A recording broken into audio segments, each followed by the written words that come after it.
Hi everyone, I'm Jocelyn Maclure. I'm a philosophy professor at Laval University in Canada and also the current president of the Quebec Ethics and Science and Technology Commission. I'm delighted to co-chair this panel with Stuart Russell, who's a very well-known professor in computer science at Berkeley and the author of a recent book on the compatibility between AI systems, their objectives, and human values.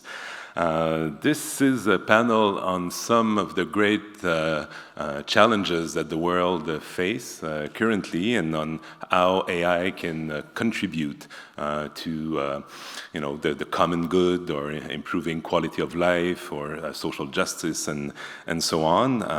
More specifically, how can AI contribute to improving health outcomes, contribute to improving education, how it can contribute to the protection of the environment and to attaining goals with regard to sustainable development, and also how it can contribute to progress in science, perhaps both fundamental science and applied science. So I think that's a very timely session. As an ethicist, I tend to focus perhaps too much on the risks and potential and negative side effects of the use of new technologies. And we heard a lot in the past 2 days about these risks, and the risk related to AI applications are quite well known now, and we discussed them. But an overall ethical analysis needs to try to compare and weigh the benefits that could be generated by using a new technology, and then compare them to the risk and potential negative side effects. And I have to say that it seemed to me quite more difficult to make a sober assessment of the potential benefits of AI in the context of the hype that we all know about regarding AI. There are some hyperbolic pronouncements about where AI is going, and it's difficult. It's not. We know that AI and automation will create economic value. But how can it contribute to other goals, how it can contribute to the good of humanity? I think that we need to also have a clearer view of how it can contribute positively. And I don't think that our hopes with regard to AI cannot be predicated on the potential achievement of artificial general intelligence or human level artificial intelligence, right? Because such achieving AGI could take a very, very long time, or it could never happen at all. So we have to know how AI can contribute here and now in the short term. So I'll hand it to Stuart to introduce the speakers and to say a few words.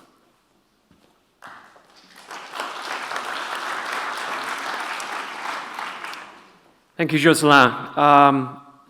So I'm just going to warn you that at a few minutes before 3, in anticipation of President Macron's arrival, they will begin to rearrange the stage, and they will evict us from the stage. We will continue the Q&A session from down there. So don't be alarmed, and don't stop asking questions and discussing the presentations. So I'm delighted to introduce our 4 speakers today. The first on my immediate left is Stephen Muggleton, Professor of Machine Learning at Imperial College. And I've known Steve for 31 years. So he's an old friend and a brilliant scientist. On his left is Ben Coombs, who's the co-founder of the Innovation and Sustainability Practice at PwC UK, who I just met today. And I'm sure he's a brilliant scientist too. But on his left is Nicolas Ayache, who is at Inria Sophia Antipolis, an expert in robotics, and has recently turned his attention to applications in human health. So he'll be talking about AI and health. And at the far left is Cristina Conati, who's a professor of computer science at the University of British Columbia, and she will be discussing applications of AI in education. So these are four of the most important areas from the point of view of the people on Earth. So when we say AI for humanity, these are some of the main things that they care about. We could add peace in there as well. We don't have a speaker on peace. Maybe we should next time. Anyway, so I'm looking forward to all these presentations, and I'm looking forward to your questions and answers after that. Thank you.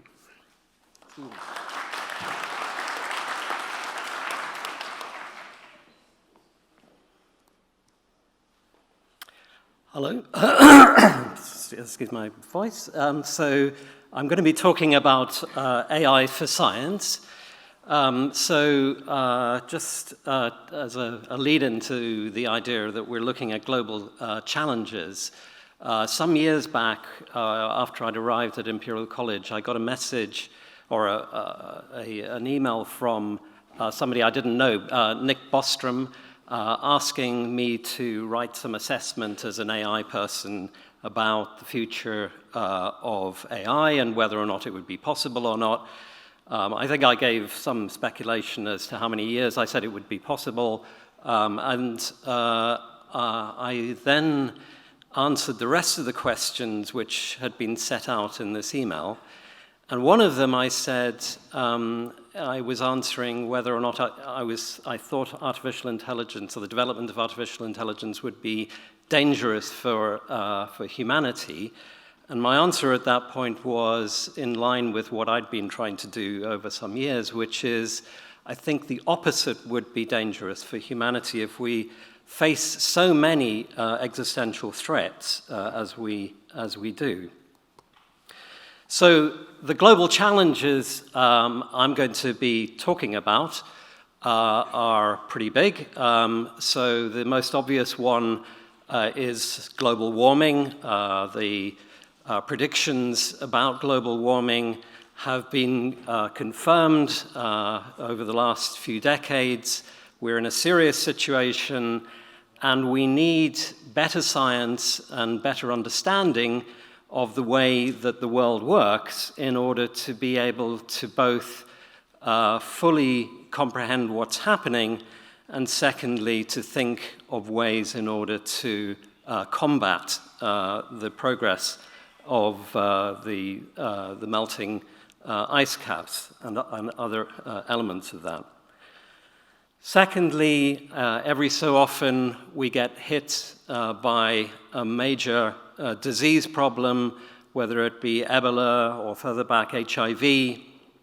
And the only way that we know of being able to avoid, again, being potentially wiped out as a species is through continuous investigation and understanding of the viruses and bacteria and their activities and actions and how they work. And again, this is something where AI has been applied and is being applied, and I'll tell you a bit more about that.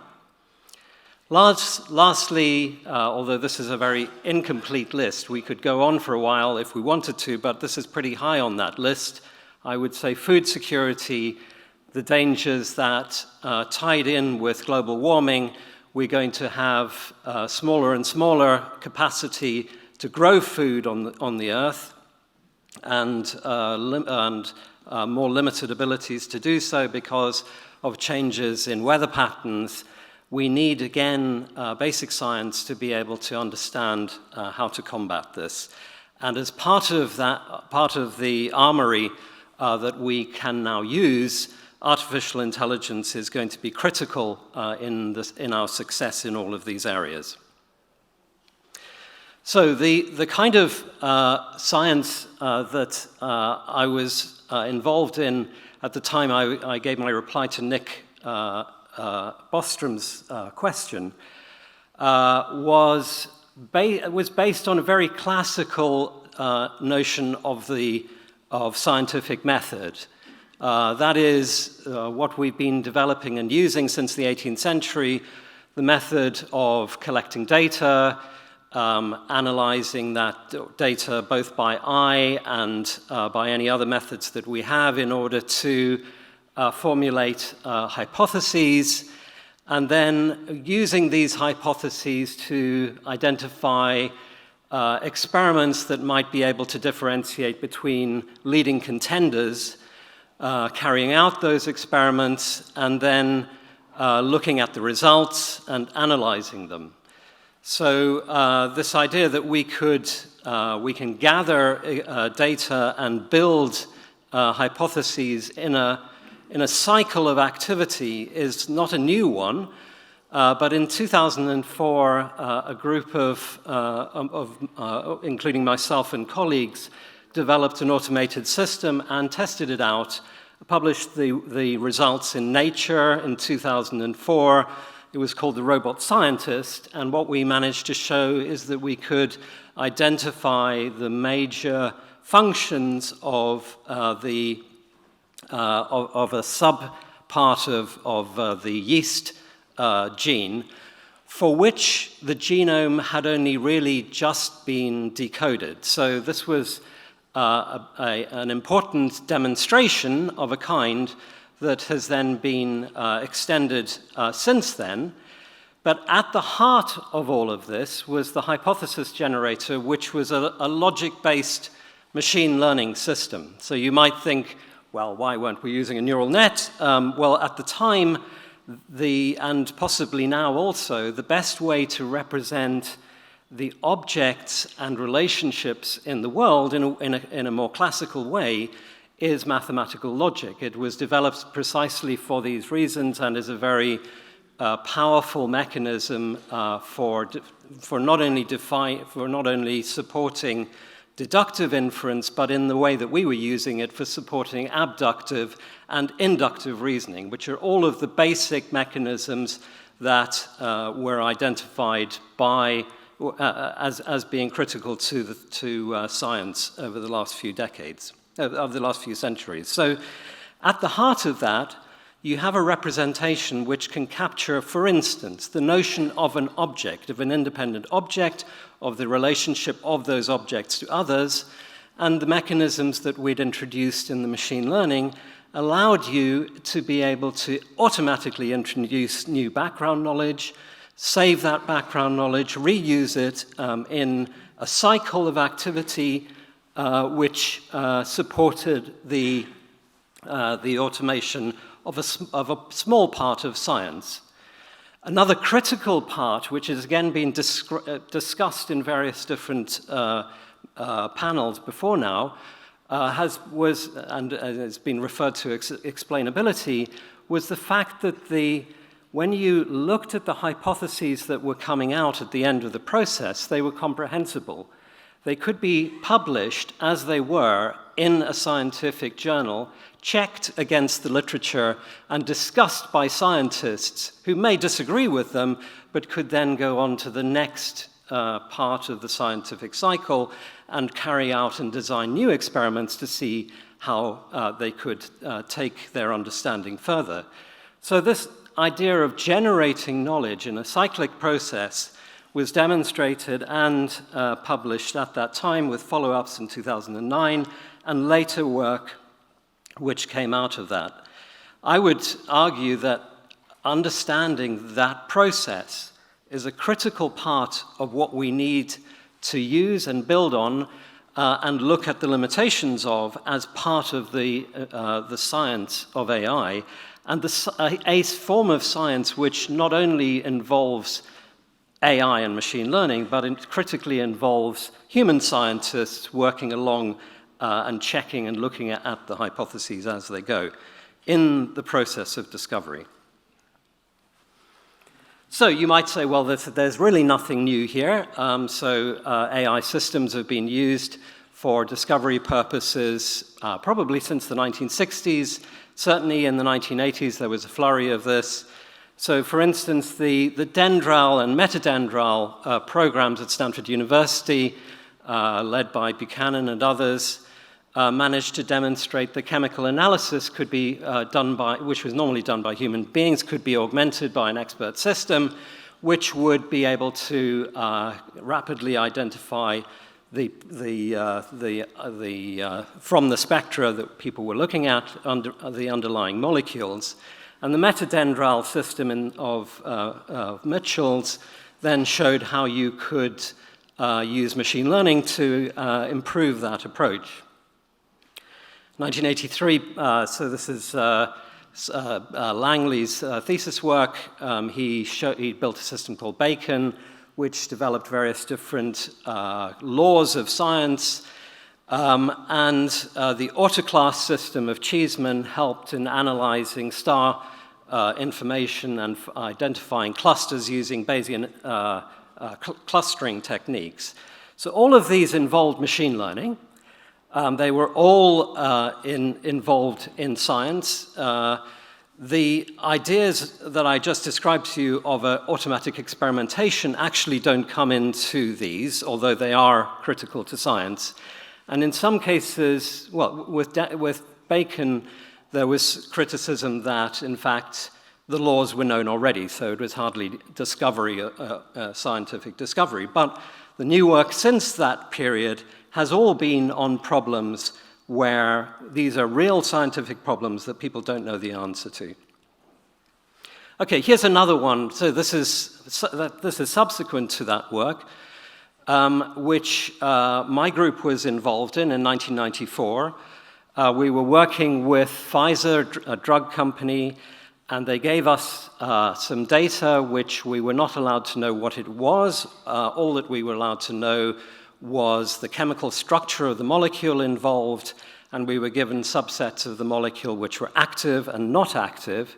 And after a sample of something like 10 molecules, our system was able to generate the rule here that was translated automatically into English, which describes what we later found was the binding structure of an ACE inhibitor. So I'm rather familiar with ACE inhibitors because I now take them regularly because I've got a blood pressure problem, but so do a large number of people in the world. And it's quite interesting if you've actually had a discovery program where you end up using what's been discovered.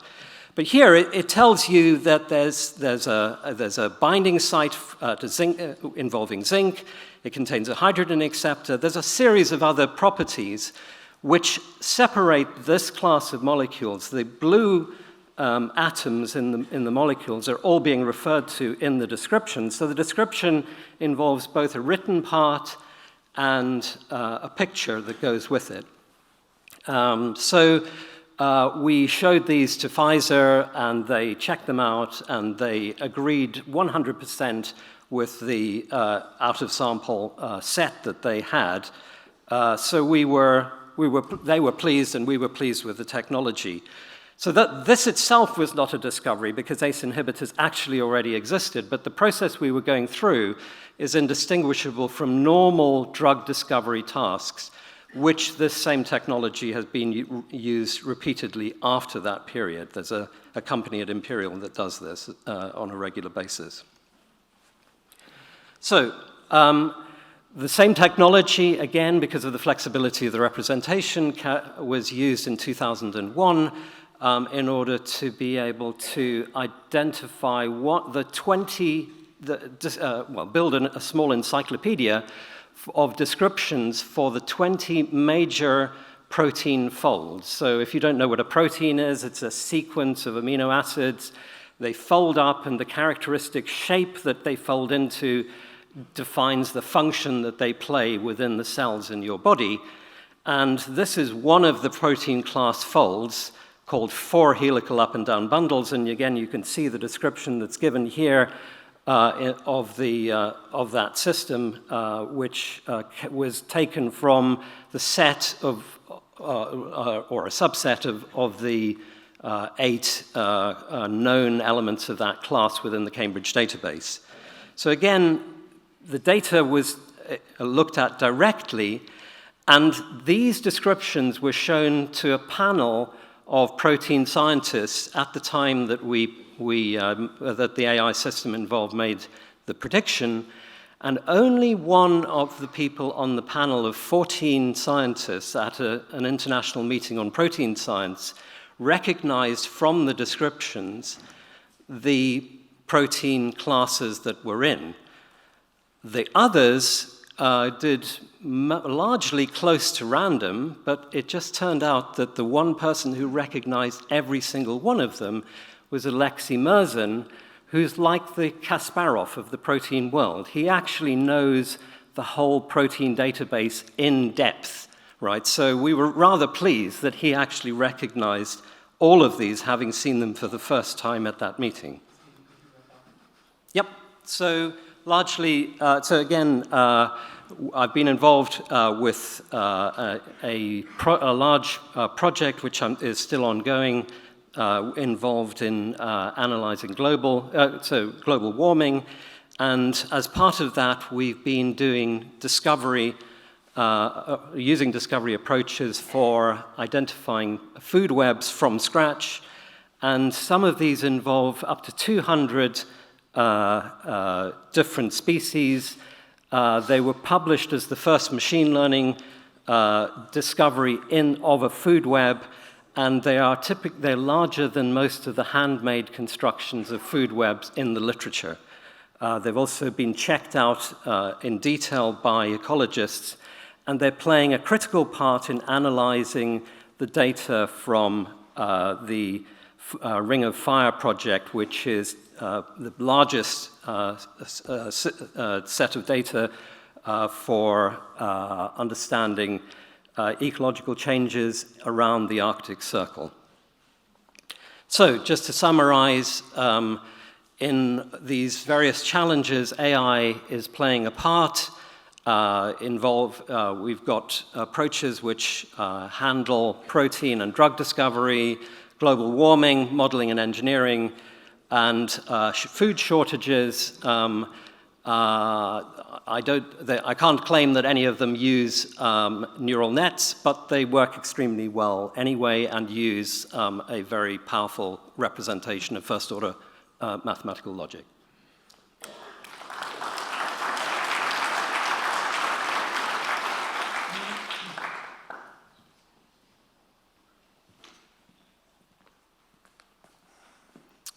Thank you. Well, thank you very much for the invitation to come and speak. I'm Benjamin Coombs. I work at PwC. I'm an economist by background, and I will explain a little bit about why I got into AI. So I got into climate change about 15 years ago. I helped the UK set up the Climate Change Act, the carbon budgets, all of those policy mechanisms that came into play. And then suddenly and gradually over the last 10 years, we've realized how traditional market and policy responses have not been enough to tackle climate change. And we can see the climatic changes happening in the world right now with extreme weather. And I came to the conclusion about 3 or 4 years ago that if we are going to change the Anthropocene, the human-made geological epoch that we are now entering, we are probably going to need machines to help us, guide us to make quicker responses to those changes that are happening, to the extreme climate change that we've got happening, the biodiversity, the species loss, the ocean acidification. All of these issues, we think, can be helped by technology. And if you don't share that view, I certainly am keen to share the view that if we don't get this right and these technologies just run and run without us guiding them to help people and our planet, then we're going to end up in an even worse place because of the exponential nature of the emerging tech we've got coming. So over the last 3 years, I've been working with a partner, Celine Havaya. We've essentially created a practice around innovation and sustainability. We've been working with the World Economic Forum. We've been working with Microsoft. We've been working with Climate Development Knowledge Network and the T20, G20 to think about how can technologies of the fourth industrial revolution help counter some of the challenges we've got in the environment. All of these reports are available online. Feel free to look them up. And we're trying to get out there and say, look, there are ways. Don't forget, with your responsible AI, with all of these other things, don't forget it's about people and the planet, because there are no jobs on a dead planet. So we've been out there identifying use cases. We've been thinking about what can people do in clean power, optimizing grids, all of these types of things for climate change, for lots of other sectors as well, all available. But we feel that the narrative is moving on from that now. So we've spent the last 3 years sort of identifying use cases. We've got probably in more than 300 actually for sort of earth challenges that AI. They are coming about every day, but there are bigger issues about how you unlock those. So in April, we produced a report looking at how AI levers, the environmental levers of AI, can really go in and change the economic context and drive economic growth, create jobs, and reduce emissions at the same time. So trying to decouple the growth story from the emissions story, that we can still have growth, but we need to guide AI in a way that can do this. So we did a preliminary research with Microsoft, which we published in April. We found that GDP could be boosted by 4% from levers in 4 sectors: agriculture, energy, water, and transport, and that greenhouse gas emissions could be reduced. And this was done through 3 main channels: optimizing use of inputs, and higher output productivity, and then automation of manual and routine tasks. So those 3 in combination drove those changes to give those results. And as I say, that's publicly available if you want to look at more. What's really interesting is these economics and environmental benefits are going to be the greatest in Europe, East Asia, and North America. And this is partly driven by the size of those economies. That mean that you get greater gains from efficiency, and partly driven by the fact that these are where the emissions are greatest at the moment as well. So, but what you see is that in Africa, the Middle East, and Indo-Pacific, where some of the climate change impacts are going to be greatest, they are not necessarily going to benefit from the AI revolution. So there is a massive risk of AI exacerbating some of the existing digital divides we've got, particularly as these regions in the global south are going to likely be more affected by climate change. We feel that overall, you do get a net gain in jobs from these 4 sectors and using AI, and we've done that by different regions and different sectors, and there are reasons in the report that go into how the automation essentially drives service sector creation of jobs in technology, and that those job gains outweigh job losses in traditional sectors like agriculture and manufacture, etc.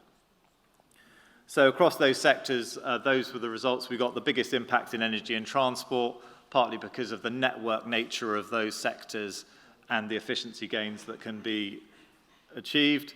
And we also came up with what do we think the game-changing applications of AI for the Earth can be. So we've got autonomous and connected electric vehicles, decentralized energy grids, smart agriculture, weather forecasting and climate modeling, a disaster response, data and analytics platform, and an earth management platform. And lots of the big tech platforms are looking into those last 2 platforms to really drive how we manage the global commons, how we manage our environment.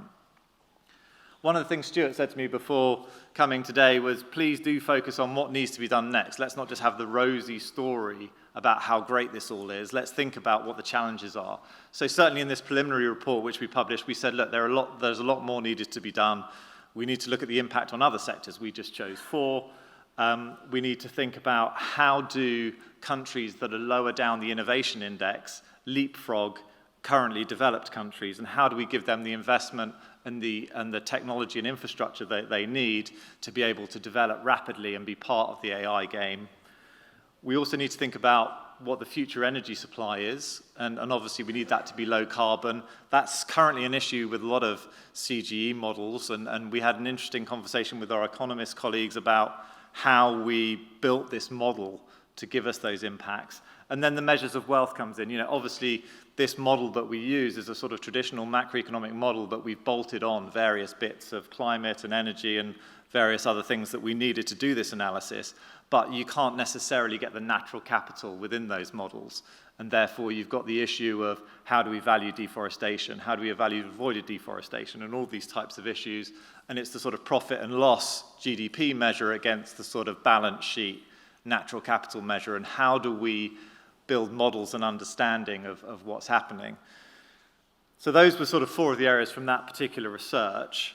We've also done quite a lot of thinking about what is the challenge landscape for AI for Earth around sort of people, and this is a framework we use in PwC, people, process, technology, and data. and thinking through those types of issues across that spectrum. And what you realize is, I mean, as I mentioned, I'm an economist, not a data scientist, but there are issues with the people, the skills element, the process element, the policy, the governance structures, the technology, access to the technology, how tools are shared, how they're used, and the data, all those issues around privacy, ownership, and how data is shared, and all of those types of things. So again, those are some of the things we've been thinking about.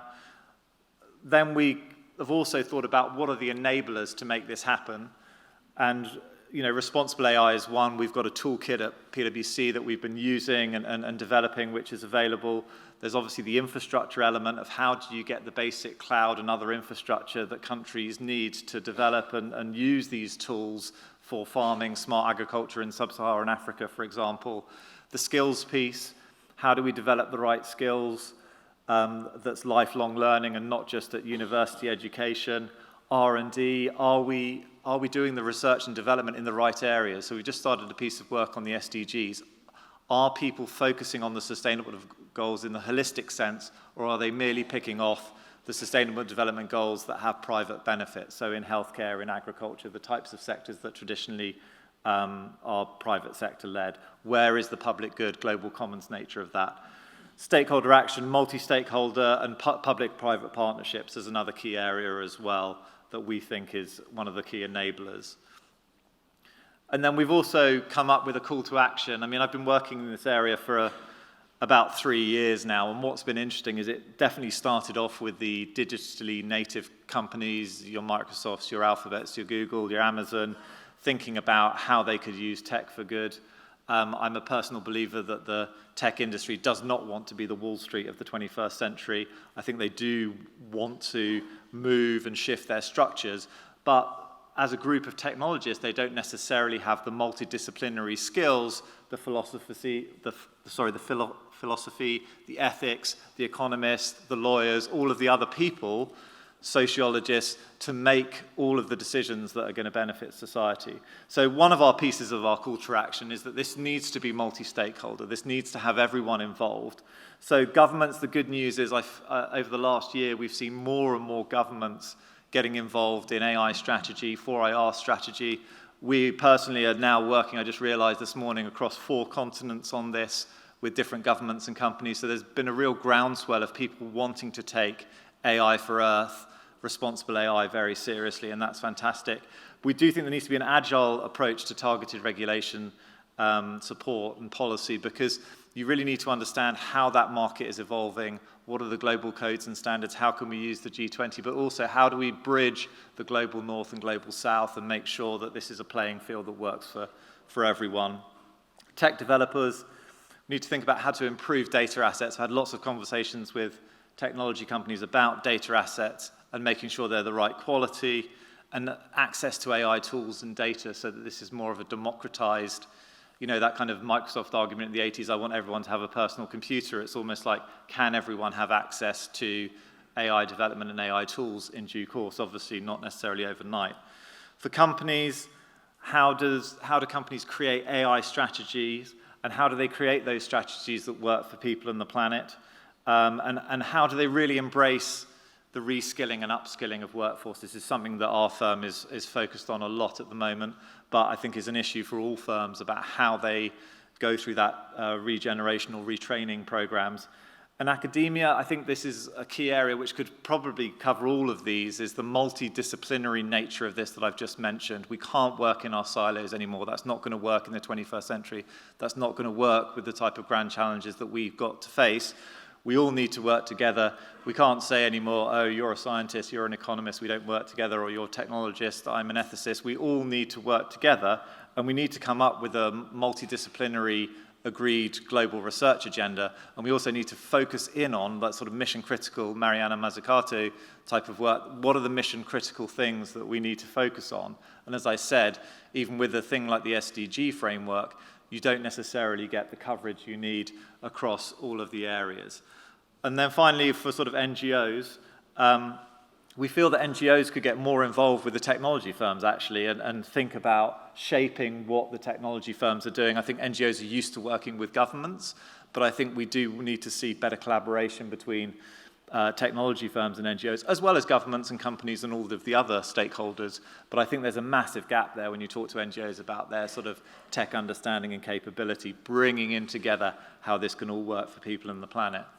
So I'll just finish off by saying I think this emerging area is really, really developing now. Please, feel free to come and talk to us, not just for what we can do, but the people in our network who are really trying to make sure that we get AI and the other emerging technologies to work for people and the planet. Thank you.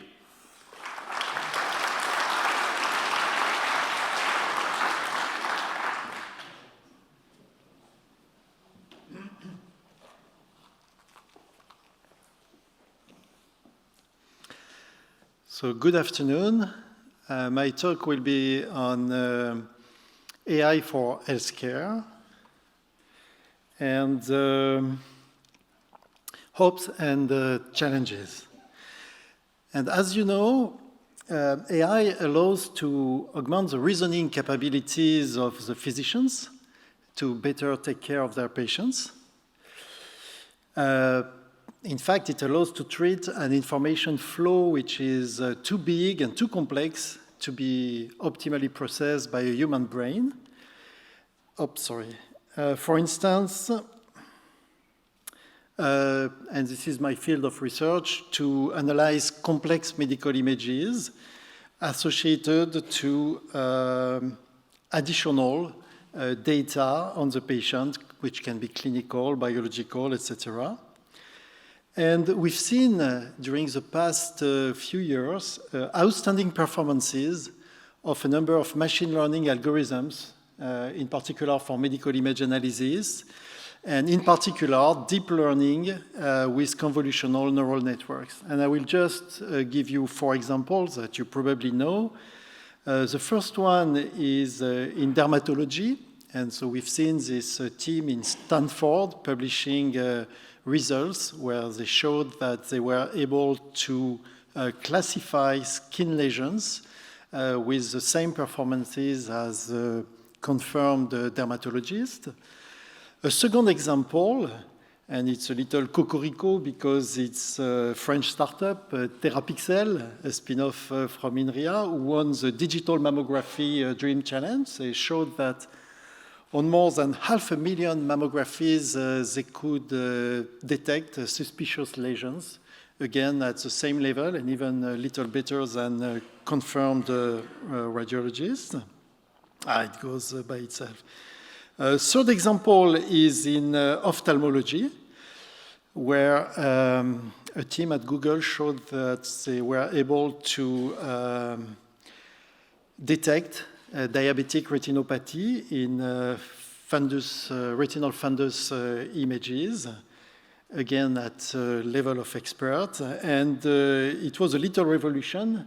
In April 2018, the FDA approved a software to do the diagnosis directly from the image without a physician having to look at the image. And last example is for lung cancer, where again a team at Google showed recently the possibility not only to detect the lung nodules, but also to characterize them, in particular the cancerous ones. So despite these outstanding performances, there are a number of limitations with this type of approaches. We've seen that this concerns narrow, well-defined, very specific tasks. And these approaches are purely data-driven. They need large annotated databases. We know it's very costly. We know there is a risk of bias. We've had very interesting presentations this morning about that. There are ethical issues. These are very sensitive data. It might be difficult to irradiate also normal controls just to have a complete database. And there is this black box effect. And here is an example of an adversarial attack on a skin lesion, which was initially classified as benign and with a very specific added noise, which is completely invisible, you can have a completely different diagnosis. Even worse, a simple rotation with a pre-computed angle can lead exactly to the same disastrous result. So there is this idea of having in parallel some model-based AI. And we've been working for a long time on, for instance, the development of the e-patient model, which is based on statistical and biophysical models of life, and on the development of e-medicine algorithms on personalized e-patients, so that we call the digital twin, in order to assist the diagnosis, assist the prognosis. It's really annoying. It goes by itself. It's too intelligent. And to assist the diagnosis, the prognosis, and the therapy. And we believe that really we need to have a nice combination of data-driven and model-based AI combined together to really achieve efficient, robust, and explainable solutions. And there is a very nice paper by Rickert and Schnabel to appear in the proceedings of IEEE about this. So here is a global picture of this e-patient for e-medicine. You have these models of organs and tissues based on statistics, geometry, biophysics. You have measurements on the real patient coming from images, measurements, clinical, biological, genetics, and so on, which allow you to personalize the parameters of the e-patient, and so you get a personalized model, a digital twin, on which you can apply e-medicine algorithms. It's important to notice that the models that drive the algorithms for the e-patient, for the anatomy, for the structure, are based on geometry, on statistics, on semantics. But when you want to model the functions, the physiology, then you have to add also models coming from biophysics and biochemistry. Let me give you two examples of this. For instance, in cardiology, we've shown recently that it's possible to use deep learning for the segmentation in cardiac images of the muscle, of the cavities, and from this to extract image-derived shape and motion phenotypes, which are well understood, and that allow, for instance, to classify, to detect and classify a number of cardiac pathologies. Then if you want to go one step further, you have to refine the anatomy, introduce the cardiac fibers, for instance, introduce the scars that are revealed by medical imaging. And this is, for instance, produced by another startup called InArt, created by Inria and IHU Bordeaux. And if you want to go one step further, you have to add a biophysical model, an electromechanical model of the heart. And by personalizing the parameters, you can quantify, for instance, heart failure, which is shown here, with a number of well-defined quantitative parameters. And you can even use the personalized model to simulate a therapy. Here it's a cardiac resynchronization, where you can, in fact, predict the benefit for the patient of the intervention. A second example is in radiotherapy of brain tumors. So we can use deep learning for the detection of the tumor, for the segmentation of the tumor and the environment of the tumor. And this allows you to adjust a model, a biophysical model of tumoral cell density that you can combine with a biophysical model of radiotherapy in order to personalize and optimize the dosimetry. And these ideas, for instance, are used in another startup, TerraPanacea, created by Centrale Supélec and Institut Gustave Roussy.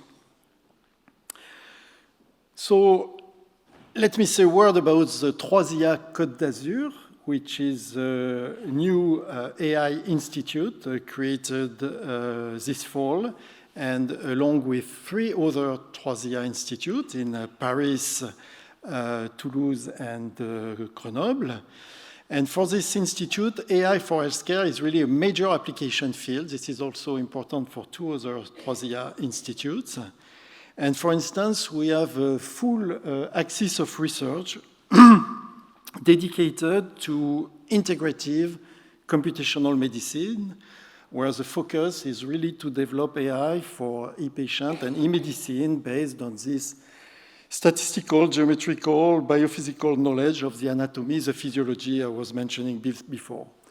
And we have 3 major sub-axes of research: biophysics-based AI, also data-driven AI, and the coupling between the two, and also very important, the medical data management in collaboration, for instance, with the Health Data Hub, because the sensitive data have to be collected and used by the researchers. All these raise a number of core AI issues which are dealt with specifically in a specific axis of research. Some of them are listed here. For instance, the resolution of large inverse problems. Also, for instance, federated learning, unsupervised learning, explainable results, and so on and so forth. This is done by a number of chairs, researchers having chairs, and also a number of companies which are listed here, and a number of clinical partners who are leaders in their field, and with whom we try to address as targets a number of cancer diseases, cardiovascular and brain diseases, and also rehabilitation of disabled people. So to conclude, let me say that AI for healthcare and e-medicine are a set of new computational tools to accompany this new, more personalized, precise, predictive, and preventive medicine to better heal the real patient, of course, not the e-patient.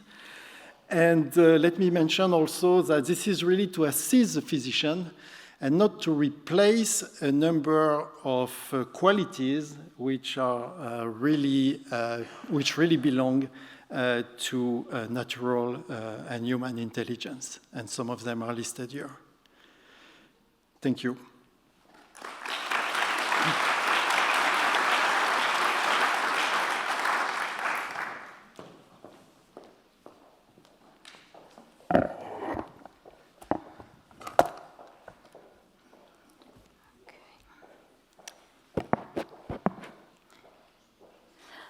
Good afternoon, and first of all, thanks to the organizers for having invited me here. It's been 2 amazing and very exciting days. And today I will be, so it's Cristina Conati from University of British Columbia, and today I will be talking about AI for education. Let's not miss the opportunity. I will start by giving you just a little bit of feedback on my general research, which is an AI-driven personalization, which we have seen could be good but can be bad, but can also be very good. And in general, it brings together research in artificial intelligence, human-computer interaction, and cognitive science with the idea of creating AI-driven interactive systems that can provide their users with a more personalized experience by being able to monitor and detect in real time relevant user states, needs, and abilities, adapt the interaction accordingly, and doing that in a way that preserves user control, transparency, and trust, following good principles of human-computer interaction. In order to do that, clearly the AI needs to be able to come up with some computational understanding of some of the relevant properties for personalization, which could go from user goals, knowledge, preferences, and things such as they could even get to affective states, personality traits, and so on and so forth. And these are things that sometimes are also difficult for humans to understand in human-to-human communication. So the challenges there are how to infer the states by using whatever information comes from the interaction, and that could be normal interaction events, but the research is also looking at a variety of input sources that could go beyond that, such as, for instance, physiological sensors, motion tracking, eye tracking, and so on and so forth. And then to close this personalization loop, the system needs to understand, once they have a good picture of the user, what to do with that information and how to provide personalization that it's useful, for instance, by providing help, giving useful information, provide recommendations, and so on and so forth. This research has been going on for several decades, I would say. One of the most obvious examples is recommender systems, but there have been very important and interesting applications in health, personalized health, as we have been listening to the previous speaker, entertainment, and assistive technologies, but there has also been a lot of work on trying to understand how to apply this concept of AI-driven personalization to devise intelligent educational software. And the rationale being that there have been many studies in educational psychology showing that one of the best ways to learn is to have your own tutor, is one-to-one tutoring. For which, obviously, at the moment, we don't have the resources if we want to rely on human tutors. So the idea is to use AI to see if we can come up with intelligent tutors that can complement the human ones. And just to give you a sense of what an ideal AI tutor would need to know in order to complement human tutors, the tutor would need, obviously, to have an understanding, some good understanding of the domain that it needs to teach. I would also need to have an understanding of good pedagogy. So, for instance, teaching strategies, remediation strategies, the curriculum that needs to be taught, how to sequence that. It needs to have a good understanding of the student at a variety of levels, including what the student's knowledge is, goals, preferences, possibly affective states, and then take all this information and come up with some good next action or something to propose to the student in terms of a pedagogical activity. In addition to that, once the tutor has decided what to offer to the student, it's also important, like an ideal tutor should know how to propose that activity at best, how to communicate that to the student by taking into account, again, properties that could include preferences on how you want to see information or how you want to solve problems, and so on and so forth.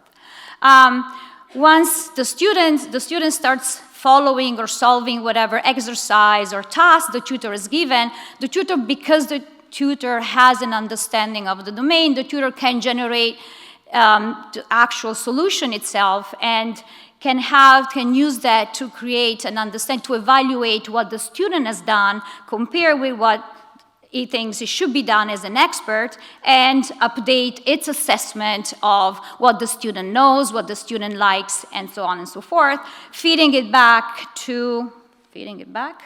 yes, to generate the next activity. So this is the ideal tutor. The ideal tutor does not exist yet. You can imagine there is a lot of AI that would need to go in here. There is definitely machine learning, and there is also the other types of machine learning that have been mentioned. There's still AI, including planning, decision theory, reasoning, and so on and so forth. So the ideal tutor hasn't been, doesn't exist yet. However, there are many success stories, and there are many prototypes and applications that have been devised and they're being used. A lot of them are related to supporting problem solving and skill acquisition in a variety of domains. Some are listed here, but this list is not exhaustive, like physics, math, programming, reading, language acquisition. And in fact, this is really a booming market. There are some statistics that I looked up and collected. So, for instance, there is one report that says that the market in the United States has been growing and it's going to reach 85 million, it's not billions as the slide says, by, I think it's too. And then in general, this other Holon IQ, which is market survey company, they looked at over the world, over 60,000 companies that do educational technology. They identified 400 that have AI as the core, as their core technology. And in general, the market worldwide is projected to expand for a current value of about 850 million to over 6 billion in 2025. And interesting thing is that China is leading this booming economy. China has invested a lot in AI and has been invested a lot in AI in education, both at the government level, companies. This is a piece that appeared in the MIT Technology Review that says that China has started a grand experiment in AI in education. It could reshape how the world learns. And just to give you an example, there is this one company called Squirrel AI, just one data point, but there are many others. They essentially devised intelligent tutors to help students in China pass their annual standardized tests that lead to this big exam that students have to take to enter university, which is a very, very important deal for them. And so this company, in 5 years, they opened over, how many? 2,000 centers, and millions of students have been working with them, have registered. The company reached unicorn status last year, and they also already have some results showing that their tutors can improve performance on math tests, the standardized tests, better than human tutors do in classroom, like experienced tutors do in classroom instruction, which is great. But these stories are related again to tutors that help students do getting better at problem solving, skill acquisition, which is very important. But speaking for the future, AI for education can and should do more than just essentially help students study to the test, okay? And in fact, there has been a lot of research to go beyond acquiring problem-solving skills and doing well in the standardized test. For instance, there's been a lot of work in trying to devise AI-driven tutors that try to teach not so much domain skills, but metacognitive skills that relate to learning, reasoning. And these are very, very important because they're lifelong learning skills that don't apply just to a specific domain or test, but potentially can affect your life and improve your life. Another interesting area is devising tools, AI-driven tools that instead of just helping with problem-solving skills, try to foster creativity and student proactive involvement in the learning process. And they, for instance, rely on designing educational games and interactive simulations where students can just explore as they like the concepts in a specific target domain. Very interesting work on affective tutors that, in addition to monitoring and responding to, say, domain knowledge and student understanding, also try to capture the students' affective reactions, because there is a lot of literature in educational psychology showing that affect is very important for successful learning. So the tutors monitor both components and try to make decisions that bring both aspects out at best, and work on helping learners work with distant technology, such as distant learning technologies, such as, for instance, MOOCs. So the interesting thing from the AI standpoint is that all these activities that I just described are challenging, because for problem solving and skill acquisition, usually it is quite clear what the right solution or good solutions are and what behaviors the students should show to show that they're doing well in that kind of learning. But for these other activities that I just described, the definition of correctness or good behavior is much fuzzier, much more difficult to record or model computationally. So it's more difficult to understand what kind of student states and abilities should be captured, and what the tutor should do to help them. For instance, how would you teach, how would you help someone learn well from an educational game? Not even human tutors really know how to do that. So there is a lot of interesting, very, very interesting, a lot of potential for AI for education. The point is, it is really important that there is more focus on AI in education. I know, for instance, in Canada, education is not necessarily very high on the priority list for funding agencies, and I actually decided to also ask colleagues outside Canada, and more or less the story is the same.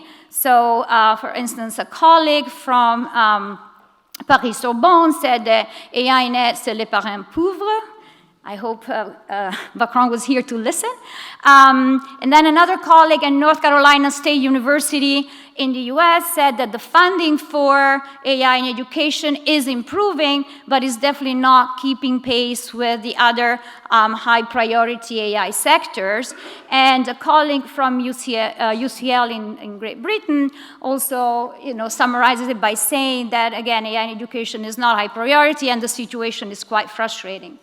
And in general, I just want to point out here, this is an excerpt from the CLARE vision document, Confederation of AI Laboratories. CLARE is a great initiative. I'm a member of CLARE, but still, even when they list the areas of application where AI could make a big difference, they list things like health, industry, agriculture.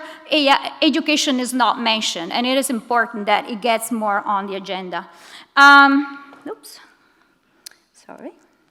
So the one last thought that I want to convey is that I mentioned at the beginning that this idea of AI-driven personalization should be researched, always keeping in mind that it's crucial to do this by maintaining control for the user, transparency, and trust. This is especially important for AI in education. It's important for the students that need to understand and decide and have faith that what the system is suggesting to do, it's good for them to follow. It's important for the teachers, it's important for the parents, for the administrators that need to decide if this technology should be adopted. And there is already some work that tries to increase the interpretability of these AI-driven tutors. So far, it's kind of limited to showing to the student the current assessment that the tutor has of them by some visualization, so in the estimates that the tutor has generated. But I think it's worth exploring, going a step forward, and understanding if it's worthwhile enabling the tutor to actually explain what are the actual mechanisms that have brought the tutor to come up with a specific assessment. And so it's very important to have this idea that the student or the parent or a teacher could ask the tutor, why you're suggesting this? How did you come up with that idea? What if I did something different? And what is very important in general there has been a lot of discussion on trust, explainability, transparency. What I think is very important in terms of explainability, and someone already mentioned it yesterday, it's really to try and understand what it is, like when explainability is important. And different users might have different needs and abilities to process the explanation. So it's really important to understand how personalization should also apply to these explainable AI, and in particular, explainable AI for education. Thank you.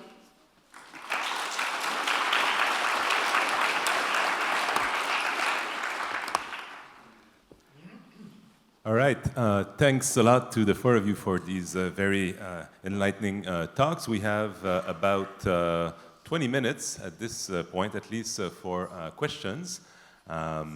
So I see someone there, yeah. Thank you. You mentioned, it's working. You've mentioned adversarial strategies and the stability problem. It's indeed a big problem across the board. So a chatbot, educational chatbot, can be induced to say silly things, or especially an autonomous vehicle can be induced to do strange things on the road.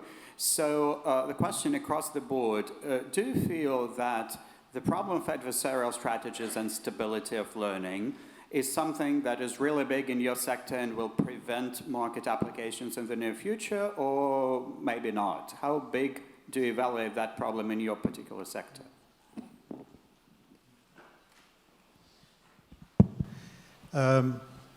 Yes, I showed, for example, an example of an adversarial attack changing the classification of a lesion. And I think it's possible to use, for instance, deep learning algorithms for the interpretation of medical images for tasks like detection and segmentation, for which it's very easy to see a big mistake. And then to combine this with techniques that we better understand to get products that can be trusted enough. But I think for the first part, for instance, segmentation of images, even registration of images, things which take a lot of time and really need an automation, this can be very useful. I would like to mention, I was in China 2 weeks ago. They say that, for instance, the number of medical images in China grows by 30% every year, and the number of radiologists augment by only 3%. So there is really a need for introducing this type of tools in clinical practice. Anyone else? I mean, I would just say I think that's a really good point you make, and this is where you need to guide AI to do the positive things, but you also need to manage the unintended consequences or the downside risks or the adversarial nature. And I think that, for me, is across all sectors. You can attack an energy grid, you can attack a transport network, and the more that the systems are interconnected and talking to one another, you know, if a Tesla car spots a pothole and then then all cars on the network know that pothole is there, well, that's helpful because everyone avoids the pothole. But what if it does something very different and says, all turn off to the left and go off the road? So as you connect those systems, I think those guardrails, those safety mechanisms are going to be incredibly important. My concern for my sector is that we focus more on that than what it's actually doing for energy use or these other areas that are also of importance. Cristina, did you want to say something? Well, I just want to mention, maybe it's not the right answer to your question, but what I want to say that, I want to go back to that point of bringing together data-driven approaches and model-based and knowledge-based approaches. And I think for the kind of tutors that I was discussing, that seems the way to go. So far, in fact, is one of the fields where, for instance, there is data, and the Chinese tutors for sure thrive on the fact that there is, the data is abundant and the regulations are not as strict as here.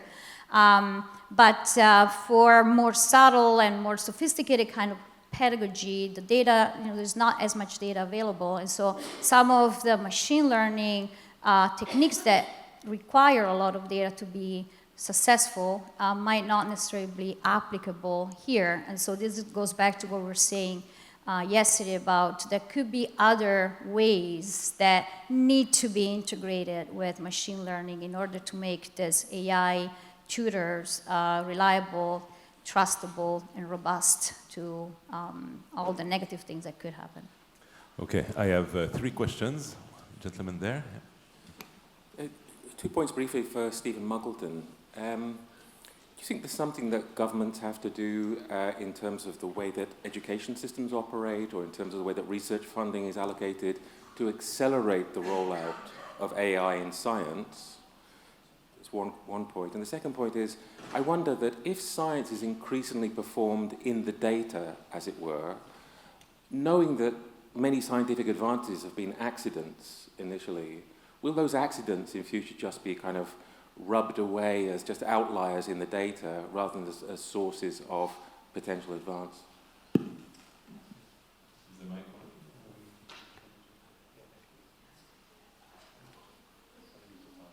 Try it.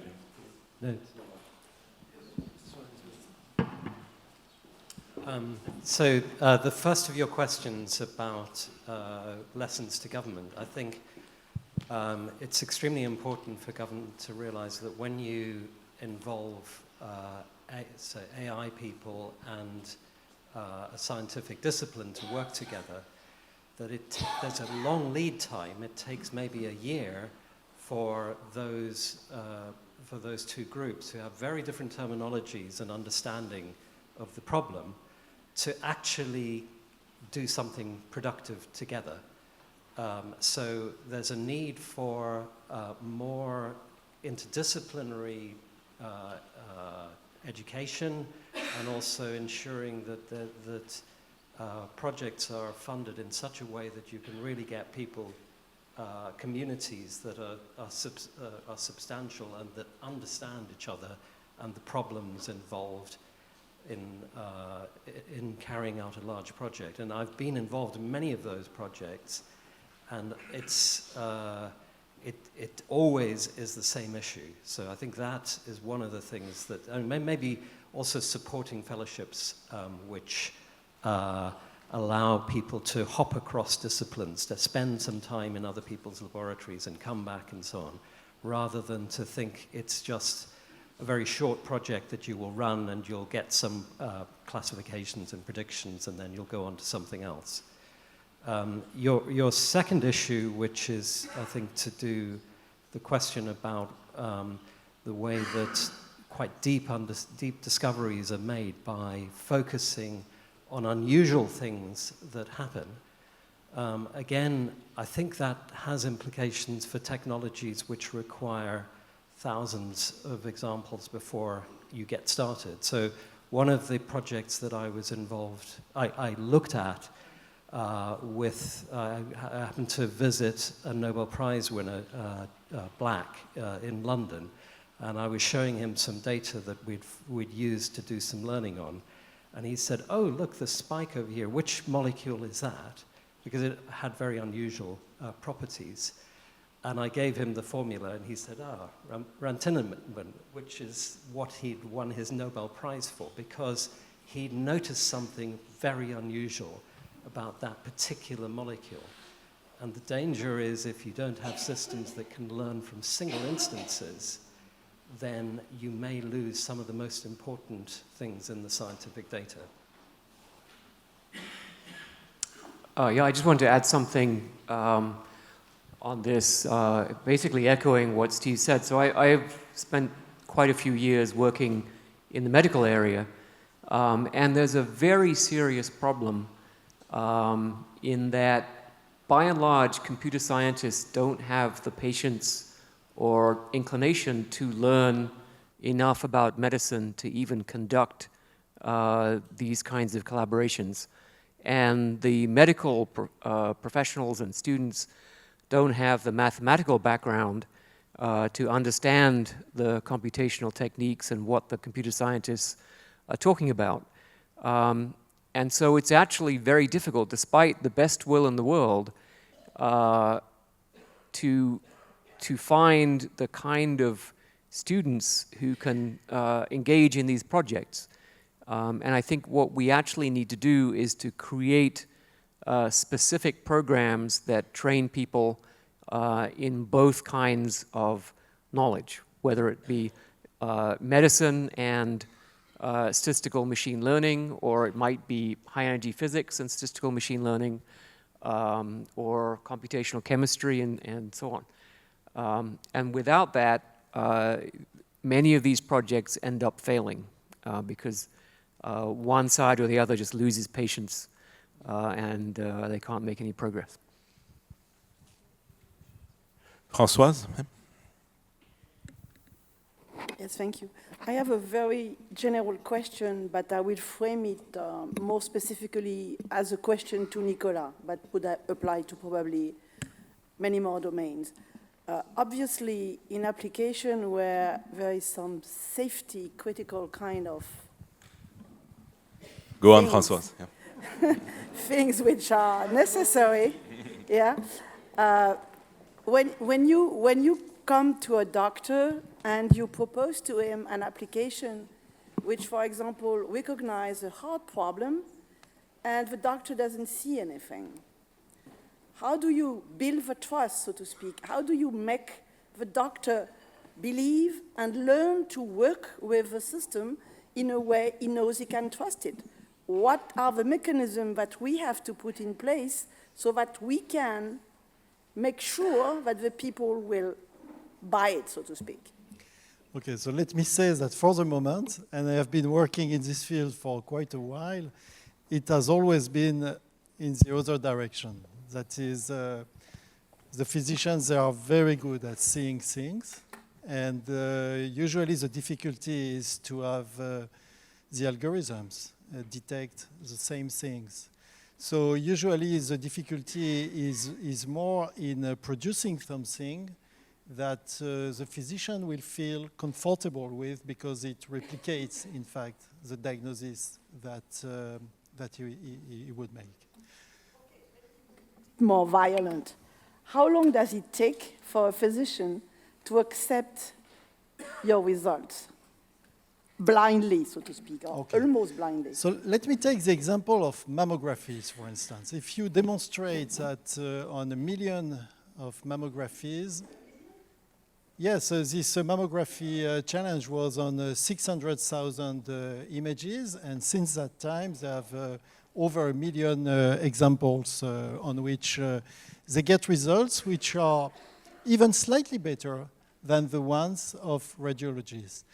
So when you know that for the screening of a complete population, you need 2 radiologists at the moment in the US or in Europe to make the diagnosis, I think all the radiologists will just buy it if one of the 2 readings is done, for instance, by a computer.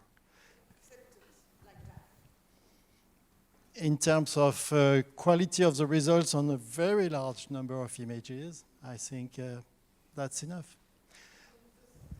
The question was about how can you guarantee or certify that your application is going to be always good? Only 600,000, right? Okay, I think it's not possible to give a certification of 100%. I think it has to be compared to what is done by the state of the art. And if the state of the art is a reading by human expert, and if the results are not 100%, if you propose a system that does at least slightly better than what a human does, I think there should be acceptability both by the public, the patients that we are all here, and also by the professionals. That's my feeling. Okay, Ben wants to add something, and then we have a question here in the front. I think we've always had to rely on computer systems and understand those. So if you take a flight, if most of you are flying back to the US or wherever you're flying to, you're having to rely on a mechanical and electronic system to take that flight that you trust. Why do we trust that system? We trust that system because there are checks, there are safety checks, there are routine checks as it's manufactured. And I think it's going to be the same for AI systems. We're going to need, we're going to need auditing, we're going to need safety checks, we're going to need the whole governance and policy mechanisms around those types of systems that we have for other computer systems. Of course, we may need new ones because this is an advanced technology, and what those new ones are is going to be really useful to identify. But I think we can probably start from a base of using third industrial revolution technology systems and how we navigate and manage those, and then build in the elements from multidisciplinary inputs as to how that might evolve and change. You want to add something? Okay, go ahead, Cristina. And so I would say that in education, we're also not at the point where expert tutors would learn from these intelligent tutors yet. However, I think there is an interesting question of when inexperienced tutors, right, when you're learning to become a teacher, there is a learning curve that can be quite long and steep. And there could be, we could be not far from a point where an intelligent tutor might have predictions, might have behaviors that are more competent than a tutor, human tutor in training. And I think it's a good question. I don't have an answer, but to see how long it would take for an inexperienced tutor to accept a possible, teaching lessons from the AI. So it's a good point. All right, thank you for your patience. Up to you. So this is once again a question for Nicolas, but I think it's a more general question. And that is, while the e-patient model is a really impressive model and clearly better than a rat as a model for testing hypotheses and testing approaches before they're tried out on a specific single patient, it strikes me that it suffers still from a problem that was evoked yesterday, which is that if we don't collect data on ethnicity and gender, for example, we're really losing a lot. And this is a perfect example because heart attacks, gender was ignored for many, many years. And for that reason, 50% of the population suffered from heart attacks more than they needed to, and the solutions were not adapted to that gender. Likewise, for ethnicity, you talked about diabetic retinopathy, and that's something that's more likely to occur in the United States anyway, in an African American population, and yet those data are not collected in Europe. It raises the broader, and I'd like to hear about that, because those socio-physical or socio-biological characteristics are not represented in your e-patient. But more generally, in top-down, like model-based, or bottom-up, like neural network-based approaches, one of the big problems I think we're still facing is what are the data? Okay, yes, you raise a very important problem. I mentioned that in France, we have this initiative with the Health Data Hub, also with Paris hospitals collecting very large data sets covering, for instance, more than 10 million patients. But even with large number, you're right, we are not going to cover all the specificities of the population of the world. And so I think we have to adopt a pragmatic approach. We have to know about these limitations and use the data for what it can be used for. And maybe use also the model-based approach maybe to generate the additional data that we miss in the database. We've shown examples where we could, for instance, from a large database of normals coming from the UK Biobank data, for the heart, we were able to generate a number of simulated pathologies in the database that were useful to train the system to detect then these pathologies. So can we do this to incorporate some ethnical specificities which are not present in the database? I don't know yet, but that's a possibility maybe. Okay, I remind everyone that at this stage we could be cut off at any point, but we'll go on. Olger? So I have a rather general question, and that is, it has been said before at this forum that AI, if things don't get managed well, could be the greatest unequalizer we've ever seen, right? And I think both in the acceleration of scientific research and in education in specific, I could see that play out. So what are your thoughts on what can we do to prevent this? To make sure that, you know, the access to high-end intelligent tutoring systems, to high-end scientific research assistance doesn't create an even sharper divide in those who have it and can use it and those who don't have it or can't use it. Just to respond to that briefly, I was in Montreal a month or so ago, and Joshua Bengio was saying about a Hippocratic oath for AI and computer science developers that, you know, to do AI for good and not to cause harm may need to be part of the tool set for computer scientists going forward. And I can see why that's really necessary. If you look at energy, for example, if you train AI, I mean, essentially the two main forces of AI for discovery and productivity, if you use AI to discover new oil fields and new reserves of gas and all of those types of things, rather than trying to optimize decentralized systems of solar and wind, you can totally offset the gains that you're going to make. And I think you make a really good point about how then do you create a playing field that recognizes that. And it goes back to the adversarial and rogue point that was discussed earlier. I think the two are interlinked. But certainly I thought that was a very sort of sensible suggestion to come up with the sort of Hippocratic oath that major companies and major research institutes, computer scientists got behind. So the kind of AI that I was talking about is quite dependent on the use of background knowledge, that is specialist background knowledge.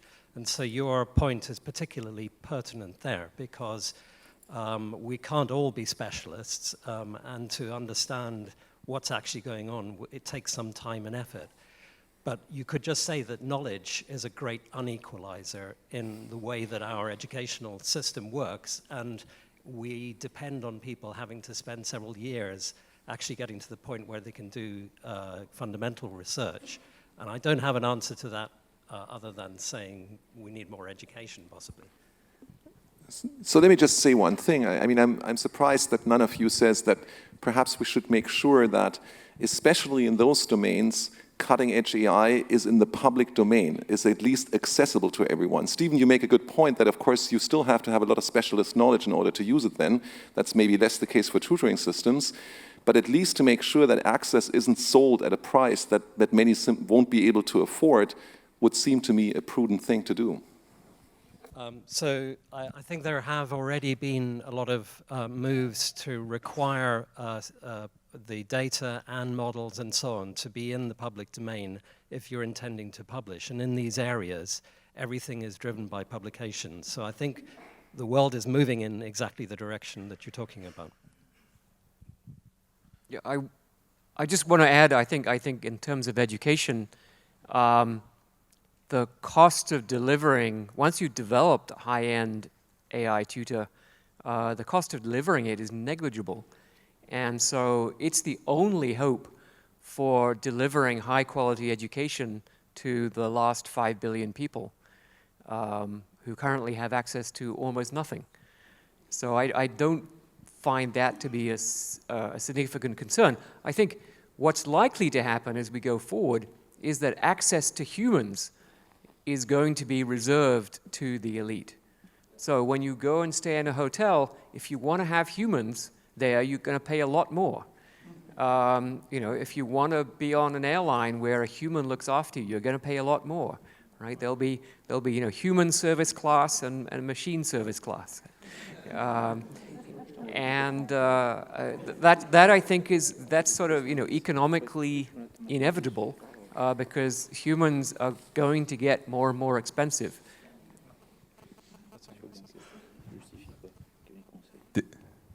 So yes, it's true that the commodity is going to be the humans, not the AI. However, if these tutors are going to be developed by companies, it's still possible that to make a profit, that will make it so that this technology is not accessible by everybody. So it is still something that certain parts of the population or the world might not be able to afford if there is not some regulation that makes sure that it is sold at a price that, you know, makes it accessible to everybody. So it's true that it's going to be cheaper than affording one-to-one tutoring, but it's still a concern.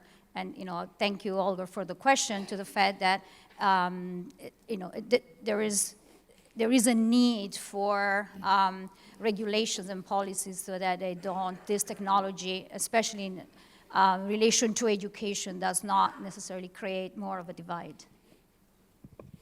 Yeah, I was just going to link in with this point about the Baumol effect. If you haven't looked up the Baumol effect, it's incredibly powerful, and it's the reason, you know, if you think about governments, if governments had to provide IT and cars for the general population, they'd all have massive surpluses because the cost of those goods have come down because they're capital intensive.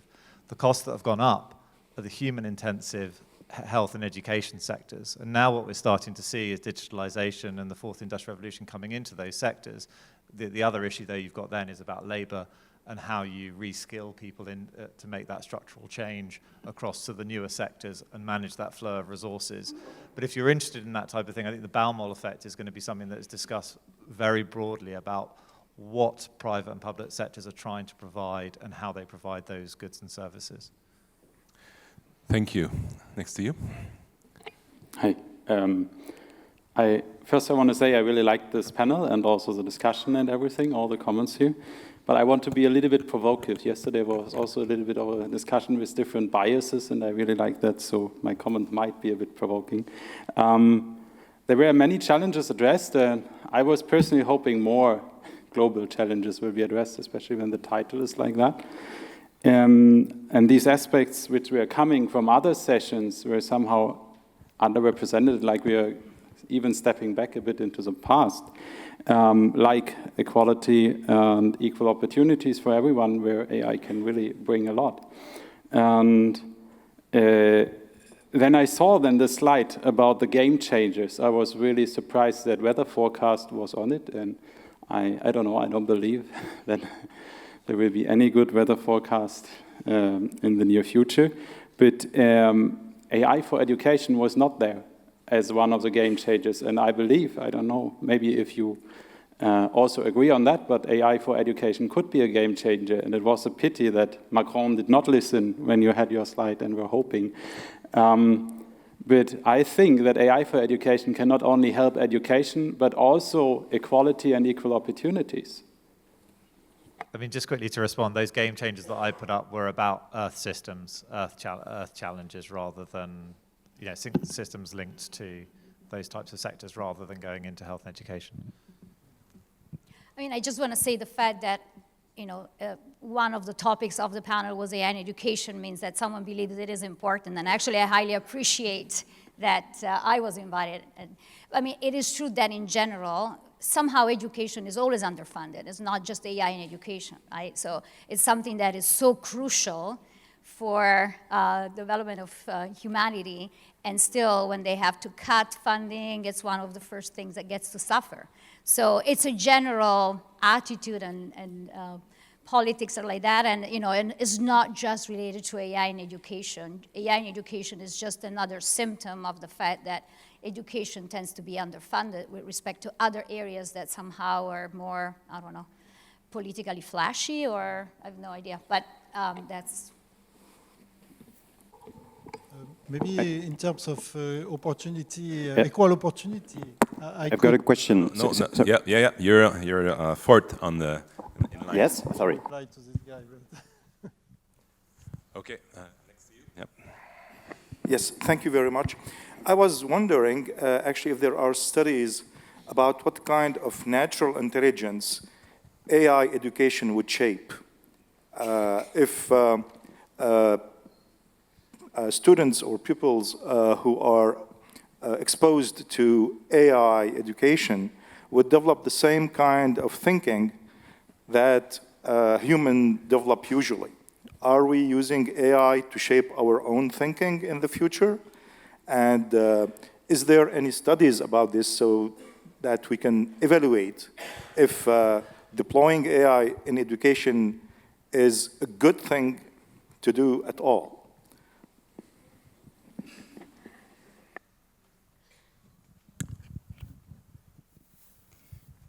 Sorry, just to clarify, your first point was about AI education, so how to educate people about AI. I have only one point. It's about what you are doing, AI which is in education, yes. right? And you were saying that if people are educated using AI, yes. Can you just repeat the first part? I was wondering what kind of human pupil student intelligence being educated by AI, what they are going to build, the way of thinking, the way they are going to grasp the word. So is there any study about this? So no, mostly because, again, AI in education is not at the point of being the only way that it's used to educate, right? So, and in general, the idea is that AI-driven educational software, it's a complement to human education. So I personally don't have a view of a future in which we are just educated by AI tutors. That is my view. And I don't have a question. I don't know of any study that has looked at what would the learner would become if it was just solely tutored by an AI, which I guess they cannot do the studies because there are no such tutors yet. So, but I was just going to make a point about there's always the famous story in the UK about people who go to Oxford and Cambridge and never went to a lecture and still got a first-class degree. One of whom is my wife. And the reason she could do that is because she could learn and read books at home and then have the tutor lessons, which were 2, 4, 6 hours a week, and have that tutor interaction. And I see that's where the AI supplementation is going to come from. It's that it's going to help you with your learning of the rote material, and then you will have the tutor interaction for things that you're struggling with. So I don't think we're going to necessarily end up with people who have only been solely taught by AI, or at least I hope not, because I'm not sure that would get you the most optimal outcome. So in this learning of the rote material, you don't need AI to do that, right? There is educational software that has been doing that for a long time. Just because drill and practice, you don't need any sophisticated AI to do that. So there is, educational technology that is designed to provide practice that's quite normal, for instance, in language acquisition. So the idea is to use AI, as I was saying in my talk, to try to create tools that can go beyond this rote-based learning and provide help in teaching skills that are a little bit more complex. But again, and that could be, because if you want to limit AI to, for instance, the kind of tutors that are developed by Squirrel AI, which is just studying to the test, then it's a very limited kind of teaching that you're doing. And obviously, the pupils are going to be limited by that kind of learning. But the idea is that AI, and there is actually quite good examples in the United States, a company that is a spin-off of Carnegie Mellon. It used to be called Carnegie Learning, then it was bought out. But essentially, the tutors that were developed there were actually brought into the schools, and they actually managed to change the way the curriculum was structured in a positive way, because they brought into the picture the idea of having a more experiential kind of learning. So that's a sort of like a success story showing that these tutors can provide and change how learning happens and how education is structured. But then obviously it could also go the bad way if they are used in a way that is not as illuminated, as intelligent. There was an interesting study that you may be aware of on something called behavioral cloning, which was used for teaching or for testing the algebra that had been taught to children.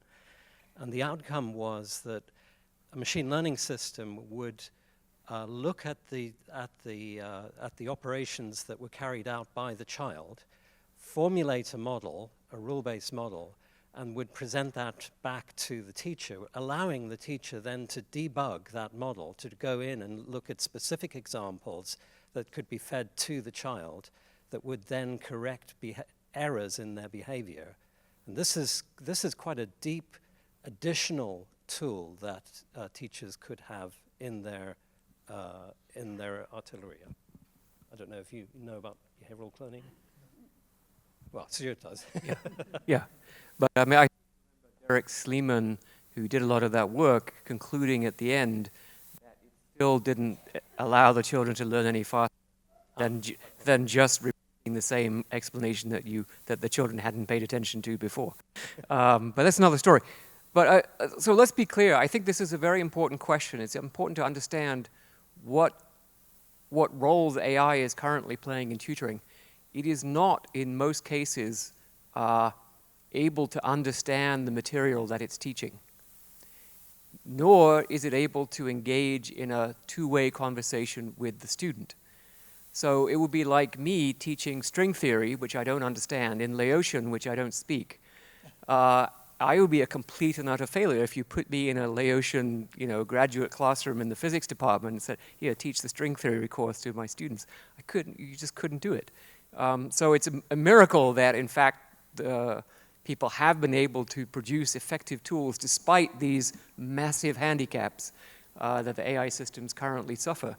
So, if you have to say, this decade has been the decade where computers started to see things, I think the next decade will be the decade when computers start to understand language in a non-trivial, non-superficial way. That eliminates one of the two major handicaps that AI tutoring systems have. As far as I can tell, there's no meaningful sense in which a deep learning system could understand string theory. So for the content part of making AI tutoring systems work, for them to understand the material that they're teaching, we're going to have to use techniques that don't look like deep learning at all. It's almost a new version of the Chinese room argument that you just presented there. Do you want to add something? Yes. And sorry, yes, so these are the techniques that have been used so far. That's what I was mentioning earlier. In fact, intelligent tutoring, it's probably one of the fields where machine learning has been applied, but there has been still, it's been complemented by, let's call it old-fashioned knowledge-based techniques where maybe the system does not have a full, deep understanding of the domain to be taught, but usually the domain is represented in a way that allows the tutor to have at least a more concrete understanding of some of the rules and principles and concepts and how they are applied, for instance, for problem solving. So, so I think definitely intelligent tutoring system is one of those areas where the combination of the two, data-driven, knowledge-based, that's going to be very promising in the future. Thank you. Before I ask my question, I just wanted to add one more thing to this discussion, as my area of research is actually AI in education. And I would add that by now, there are like many, many dozens of studies that show that instruction that involves intelligent tutoring systems, maybe not exclusively intelligent tutoring systems, but in combination with other things, lead to better learning outcomes than comparable instruction that doesn't have the software. And by now, there are 6 meta-reviews in top-shelf educational journals that all came to that conclusion. So we actually have a fairly strong scientific grounding of this. But my question was about something else. So wonderful work, and it's been a wonderful few days. But one thing is that human-AI interaction has been alluded to so often in all these panels, but it hasn't been discussed. And so everybody is saying, well, we cannot quite trust the AI yet, and we don't want to replace humans. But I would argue some of the worst dystopian examples of AI have been where the human-AI interaction wasn't done right. So I was wondering, like, and so maybe indicating that getting the humans to work with the AI in a synergistic way, sort of amplifying each other's strength, and sort of getting decreasing each other's weaknesses might actually be a really challenging design problem. And I feel like this has gone a little, although everybody seems to agree on this, I also feel like it's been underexposed these 2.5 days. So I have no question, but maybe the question is, what are your thoughts? Anyone want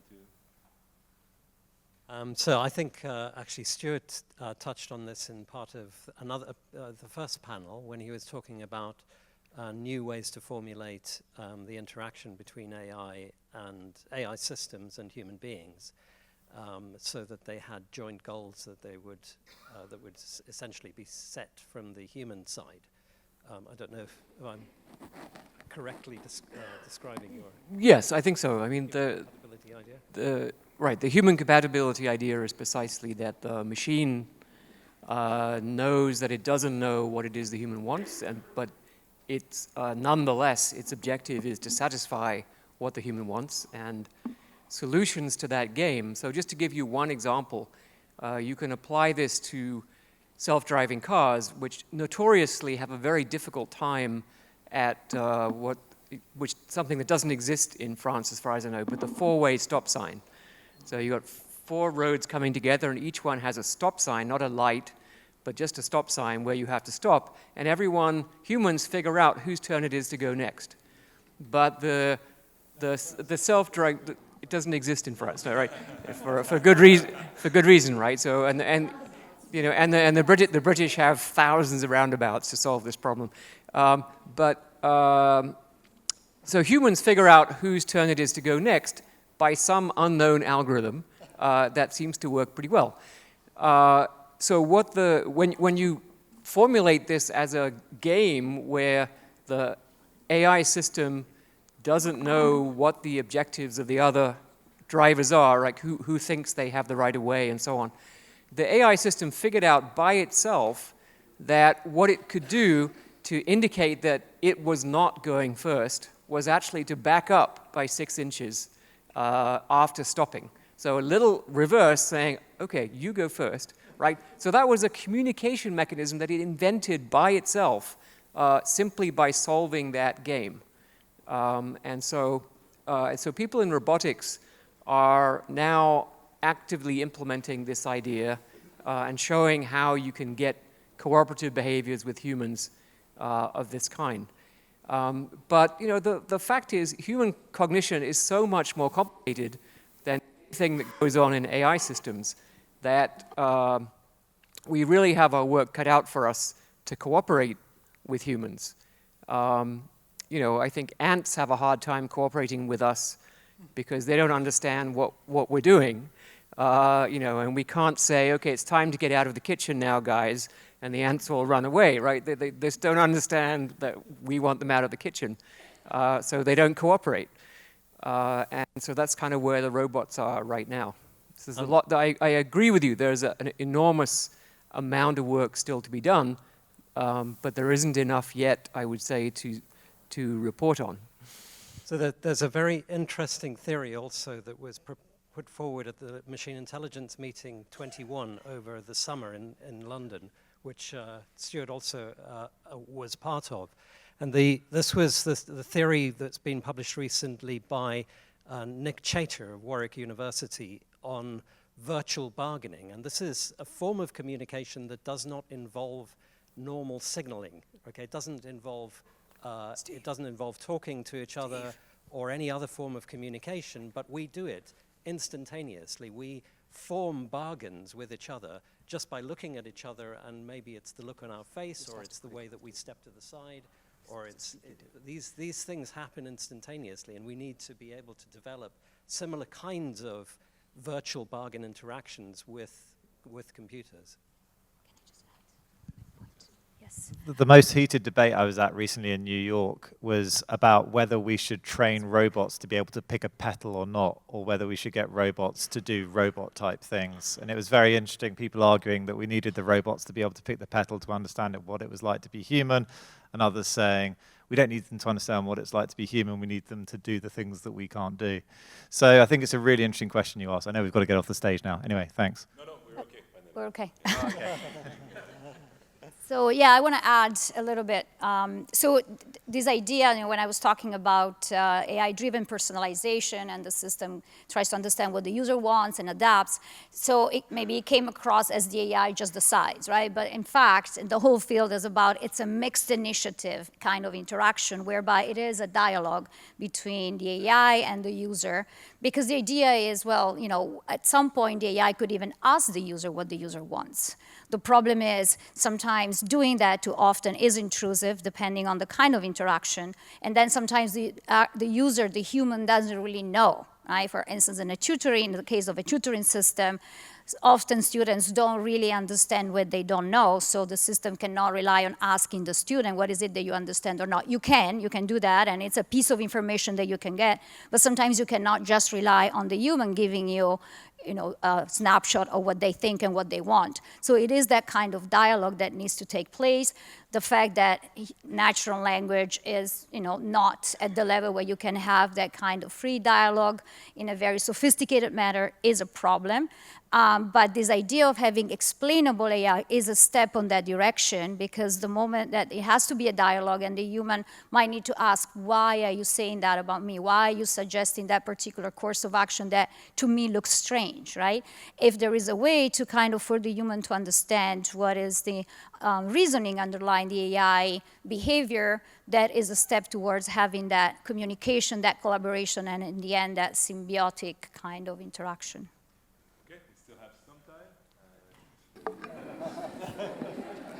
Thank you very much for another great panel. You can move the chairs down here. Thank you very much for another great panel. I think we already are very deep in the area of AI in education. I've got 3 kids, and if you want to know what unsupervised learning is, you leave them alone with a computer or a cell phone for an afternoon, and they're watching YouTube videos. So most of the education is actually taking place. AI education is taking place outside of schools, obviously, and outside of our formats. But what I wanted to come back to is the European way that Cédric Villani was mentioning in the beginning, with regard to educational data, with regard to medicine data and the privacy. So we've got a competitor, which is China, which has no problem at all in gathering all kinds of data about all their and other populations. And we have got a very different policy here in Europe. So how do you plan to avoid Chinazization of education and healthcare in the long run, just because main training data is going to come from another continent? I can say a word on that.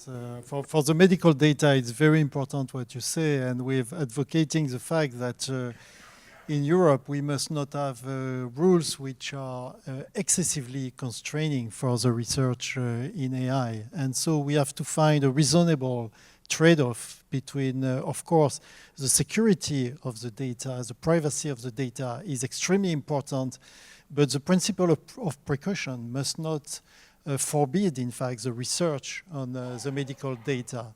And there is a very strong effort which is being done, for instance, in France, to try to make the data available, and even either being processed in very secured location, or even being exported after a very serious anonymization, for instance. Anonymization is something very difficult, but not impossible to do. And we need to have this data available for the scientific community.